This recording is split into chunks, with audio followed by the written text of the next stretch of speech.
So happy you could join us today here on this Friday as we complete the week of Christmas. And I do trust it's been a blessing to you. We certainly have been blessed here. It's wonderful to be with God's people, and we're still rejoicing at what God did over the last few weeks. And I want to thank you if you had a chance to pray for us in that regard. Well, I'd like to go to the book of Numbers as we still have Christmas on our mind. We have an unusual prophecy from an unusual person. It's amazing how God can work. You have the Israelites coming up the east side of the Dead Sea, and they are getting ready under Joshua in a little bit to enter into the land. But Moses is still alive, and Satan has stirred up the Moabites, who are relatives of the Israelites, to go against the Israelites. And Balak the king calls upon one who was a prophet from the east, Balaam, to come. And most of you know that story. I'm not going to go into it. And he went against the clear-cut will of God, and God allowed him to come because it was going to reveal still the problems that the Israelites had to weed out. You know, it's tragic when you see how Balaam eventually advised Balak, since he couldn't prophesy against the Israelites, to how to corrupt them into getting them into immorality and into worship of the pagan gods. And it showed that Israel was still not ready. And this was a very important time for them to be tried and then purified to be ready to go into the land.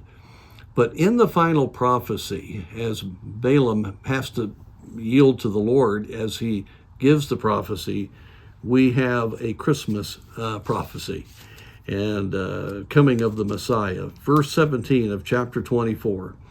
And I shall see him, but not now. I shall behold him, but not nigh.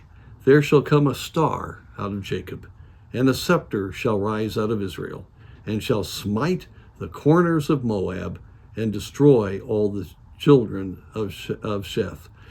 Here we have a prefiguring first of David coming out of the tribe of Judah, and he would then begin the line of the Son of David, Jesus Christ, that we're celebrating this week, coming to this earth to eventually be the king that will sit on the throne in the kingdom.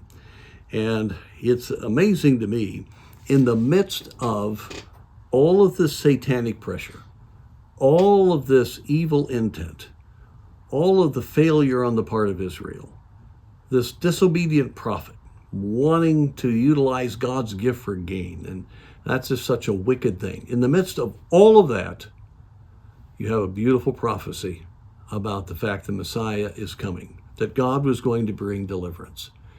And I want to encourage you with this. We live in a dark day. You see Satan everywhere. You see him messing things up. You're grieved about our culture. Many times we're grieved about even Christian culture, and our hearts are somewhat sick. But in the midst of all of that, God's truth will still come forth. And when we're living the truth, and when we're speaking the truth, and we're part of churches that are proclaiming the truth, we can be a light about that star that's coming out of Israel, out of Jacob, and that scepter that's going to rule out of Judah.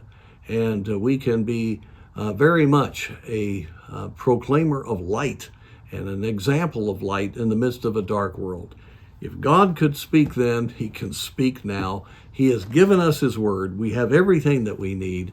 And so I just want to encourage you. The Christmas story brings us hope because it is the truth, and it came at a dark time, and we can be encouraged in any dark day because our God rules. He is in control, and one day he will set up his kingdom.